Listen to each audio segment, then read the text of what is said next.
Bonjour à tous, bienvenue dans la jungle botanique comestible. Aujourd'hui, nous allons voir comment on peut utiliser la technique de la butte de permaculture pour cultiver en pot. C'est parti! Cultiver en pot, ça peut être par obligation parce que vous êtes sur une terrasse ou sur un balcon. Ça peut être aussi nécessaire quand on veut cultiver à certains endroits. Par exemple, ici, on est au pied de frênes et de peupliers. Et donc, tout ce qui était en pleine terre, ça ne marchait pas. Donc, je cultive en pot dans cette zone-là, en attendant qu'il n'y ait plus les arbres. Ou qu'il y ait des arbres un peu plus gentils. Voilà. Donc, alors la solution la plus simple, c'est d'acheter un grand pot, d'acheter du bon terreau, mettre de l'engrais, un peu de Roundup pour désherber, et puis vous plantez des graines transgéniques et tout ça, et ça marche bien. Puis vous arrosez à fond, évidemment. Mais on peut aussi cultiver un peu plus naturellement, donc je vais vous expliquer quelques principes. Donc d'abord les pots. Alors on peut utiliser des pots classiques, des pots assez moyennement jolis on va dire, des pots tout pourris. On peut utiliser des bidons en fer, on peut utiliser des méga pots, on peut utiliser ce qu'on veut. Alors l'important c'est que le truc résiste aux UV déjà. Parce que par exemple si vous utilisez des contenants plastiques pas prévus pour être dehors, ils risquent de se désagréger et ça va être nul. Voilà, ça va tout être cassant et ça va être horrible. Donc en général, les pots de plantes, ils résistent bien. Donc sinon, vous prenez ce que vous avez sous la main. Ça peut être sympa, par exemple, un tonneau ou quoi, mais bon, si vous avez que des bidons en fer, voilà. Alors évitez d'utiliser des bidons qui viennent de contenir de l'huile ou des produits super toxiques, évidemment. Ou alors il faudra vraiment bien les nettoyer avant, et voilà.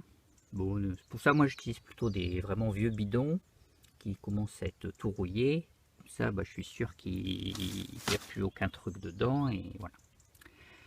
Alors l'important aussi dans les pots, ça va être qu'il y ait des trous. Donc tous les pots plastiques en général ils en ont. Mais si vous cultivez, admettons là-dedans, il faudra faire des trous. Si vous cultivez dans autre chose, c'est pareil, il faudra des trous. Donc n'hésitez pas à faire des trous. Voilà. Alors maintenant qu'on a notre pot, alors aussi attention à si vous utilisez les vieux bidons comme ça, en général le fond sur certains modèles il est plus terrible. Je sais pas si on voit là. Donc faudra consolider un peu ou poser sur quelque chose comme un carrelage ou quoi. Alors il faudra aussi faire attention de ne pas poser les pots quand on travaille à côté des arbres, de ne pas poser les pots au contact direct du sol, parce que sinon les arbres peuvent rentrer dans les pots avec leurs racines, et donc du coup ça aura servi à rien. Donc moi en général je mets une tuile en dessous, ou un carrelage comme ça, je suis tranquille. Voilà. Alors, donc qu'est-ce qu'on peut cultiver en pot? Un peu tout. Évidemment, dans un pot comme ça, il va falloir pas espérer mettre un pêcher ou faire 10 kg de tomates. Mais vous pouvez faire une salade ou des radis ou un mélange, tout ça. Et après, si vous êtes dans un grand pot comme ça, là vous pouvez penser vraiment à faire des gros trucs. Des topinambours, enfin mélanger vraiment tout ce que vous voulez, quoi. Faire des tomates, des kiwis, voilà. Ici on a un pot très récent, vous voyez, en très bon état. Donc là il n'y a pas besoin de faire des trous, évidemment. Alors je le mets sur du carrelage. Et ensuite avec une ficelle, je vais faire le maintenir sur son carrelage pour pas qu'il bouge trop. Et donc quand je le déplace, je prendrai le carrelage pour le déplacer. Et voilà, donc là l'eau s'évacuera bien et ça fait un pot vraiment ancestral, préhistorique, enfin ce que vous voulez. Mais bon, ça fait un pot quoi. Bon, et puis peut-être que ce sera enrichi en fer, peut-être que ça aimera bien. Ici on a différents pots. Donc ça c'est un ancien bac de remorque de vélo. Voilà. Là c'est un petit pot plastique panier qui était cassé, que j'ai réparé, tout ça. Et là on a un petit bac, un petit panier comme ça. Donc là je suis en train de faire les trous. Et donc au passage je vous montre que les trous, je ne les fais pas en dessous, mais je vais plutôt les faire sur le côté. De cette manière là, ça touchera pas le sol, donc les racines des arbres pourront pas rentrer, l'eau pourra s'évacuer. Donc les trous là, voilà, on voit qu'il y a, on va dire 5 mm de marge avec le bas, où l'eau pourra stagner. Mais comme c'est que 5 mm et qu'au fond je mets des gros trucs, c'est pas gênant. Voilà. Voilà, voilà. Alors, donc pour la technique de permaculture, on va utiliser du bois. Comme on dit. Alors le bois, faut pas prendre du bois de chauffage tout juste 2 ans après abattage et bien sec et tout. On va plutôt prendre du bois vraiment qui a traîné à terre et qui s'effrite. Voilà, alors ça c'est vraiment le truc le mieux. Voilà.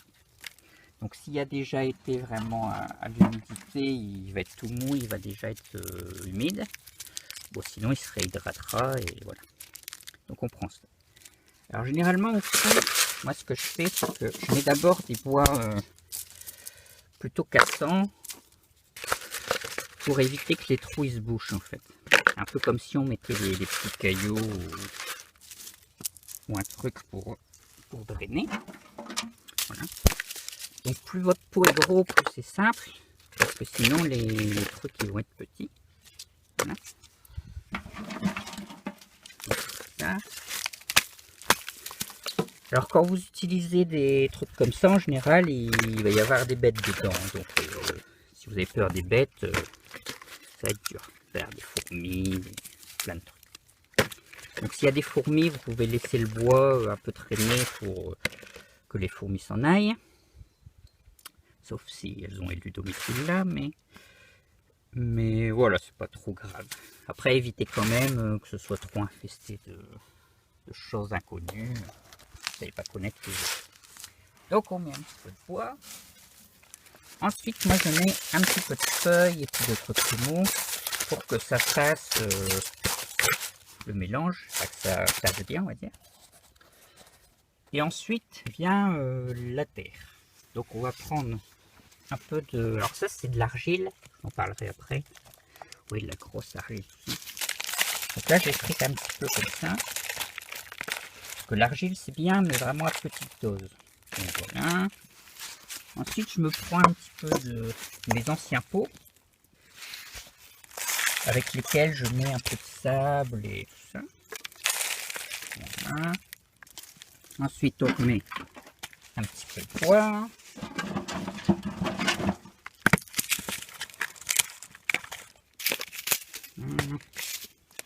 Un petit peu de feuilles. Un petit peu d'argile. Un petit peu de terre. Voilà. Alors l'avantage de faire ça, c'est qu'en mélangeant tout, vous évitez les problèmes.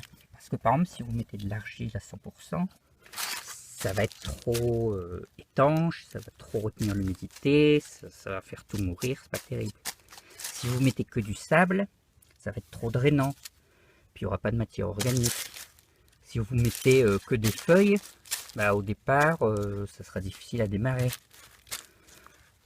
Donc en mélangeant tout, eh ben, vous avez quasiment toutes les chances qu'il y ait tout ce qu'il faut. Et puis même si d'un côté c'est pas terrible, de l'autre côté ça sera bien, et voilà. Et donc voilà, vous faites ça.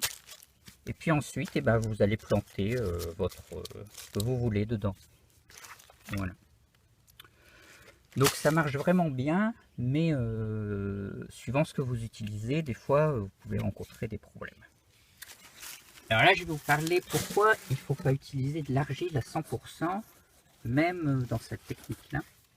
Donc là, c'est un bidon que j'ai fait il y a plus d'1 an.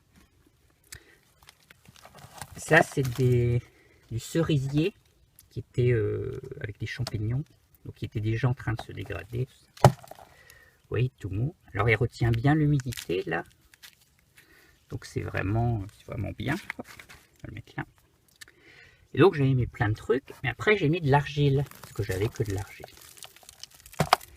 Et en fait, bah, ce qui s'est passé, c'est que ça a rendu tout le dessous étanche, en fait. Ce qui fait qu'il n'y a aucune vie qui a été possible dedans. Ou quasiment pas. Vous voyez, il n'y a pas de... Alors là, j'ai cultivé des trucs dans ce pot-là. Il y avait des fraisiers, il y a eu des pommes de terre et tout ça. Mais en fait, tout est resté à la surface, quasiment. Et il n'y a rien qui a pu rentrer dedans. Ce qui fait que en dessous, bah, les branches, elles ne se sont pas tellement... elles ont plus pourri, on va dire, plutôt que se dégrader correctement. Voilà. Donc, si vous faites avec de l'argile, surtout mélangez bien, faites des petits trucs, mélangez avec un peu de sable, et voilà. Ce que je vous dis, sinon c'est pas terrible. Vous voyez, là, il y a un bout où il y a de la truc qui s'est décomposé, mais à côté l'argile, vous voyez, c'est vraiment il n'y a rien qui se passe, quoi. En fait, si vous prenez un pot d'argile crue comme ça et que si vous faites un pot avec de l'argile crue, et ben ça serait pareil en fait, ça resterait bien compact et voilà. Donc attention. Donc c'est pour ça, faites surtout des mélanges. Mettez des branches un peu dans tous les sens, comme ça, comme ça. Comme ça, il y aura plein de transport d'air et d'eau dans tous les sens et ça sera vraiment merveilleux. Au passage, je vous recommande de temps en temps, surtout au début, comme par exemple pour ce pot-là, par exemple après 1 an, vous le retirez, vous démontez tout, et comme ça vous voyez si vous aviez bien fait, si il y a eu des problèmes, si voilà, vous voyez. Et comme ça vous ne répétez pas vos erreurs. Et ensuite, ça permet aussi, quand on fait ça, et ben on va mélanger cette terre-là avec un autre pot et un autre pot. Et du coup, comme je vous ai dit, ça va se combiner et ça sera bien. Ici, on a un petit pot que je viens de retirer. Et on peut voir que là, par exemple, il y a une petite boulette d'argile. Mais du coup, comme elle était beaucoup plus petite par rapport au reste, et ben ça s'est bien beaucoup mieux mélangé. Voilà.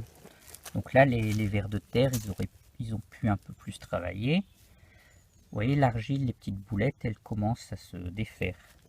Voilà. Donc là, il y a le bois. Là, c'est des okas. Et voilà, les feuilles. Et vous voyez, là, ça donne vraiment quelque chose de très bien, quoi. Donc l'année d'après, c'est vachement bien. S'il y a un peu trop d'argile, on en retire un peu et on fait ce qui nous convient le mieux. Voilà. Donc ça a l'avantage de ne pas avoir besoin d'acheter du compost, du terreau et compagnie, mais aussi de ne pas avoir besoin de le transporter. Parce que, par exemple, moi je suis en scooter, et donc même si j'avais envie d'acheter un sac de terreau, pour le transporter, c'est pas terrible. Alors que transporter des petites branches, tout ça, c'est beaucoup plus facile. Voilà. Bon, j'espère que vous essayerez. N'hésitez pas à montrer un peu vos expériences et ce que ça a pu donner. Voilà. À bientôt dans la jungle. Il faut un peu de patience et puis voilà, suivant ce que vous utilisez, ça va marcher plus ou moins bien. Mais enfin, il faut savoir qu'on peut vraiment faire des trucs sympathiques. Que vous voyez, par exemple, en argile comme ça, là, ça conservait bien l'eau en été et voilà, il n'y avait quasiment pas besoin de l'arroser. Donc en mélangeant un peu tout et en faisant différentes proportions pour certaines plantes, voilà, ça marchera différemment. Voilà, voilà. Alors ensuite, si vous utilisez un truc en fer, il peut être aussi intéressant de mettre un truc en bois ou quelque chose pour éviter que le soleil entre direct là, pour que éviter que ça chauffe trop. Et au-dessus, vous mettez un petit paillage, soit des feuilles, du bois ou n'importe quoi, de la même manière qu'en pleine terre. Si vous utilisez évitez d'utiliser du foin ou de la paille, parce que sinon il faudra désherber, et désherber dans des pots, c'est quand même pas génial. Voilà, bon j'espère que ça vous aura donné des idées et que vous essayerez, parce que ça peut vraiment être sympathique. Aussi pour les gens qui aiment pas trop se baisser, voilà, si vous avez des grands pots, c'est à hauteur et c'est vraiment pratique. Allez, à bientôt dans la jungle.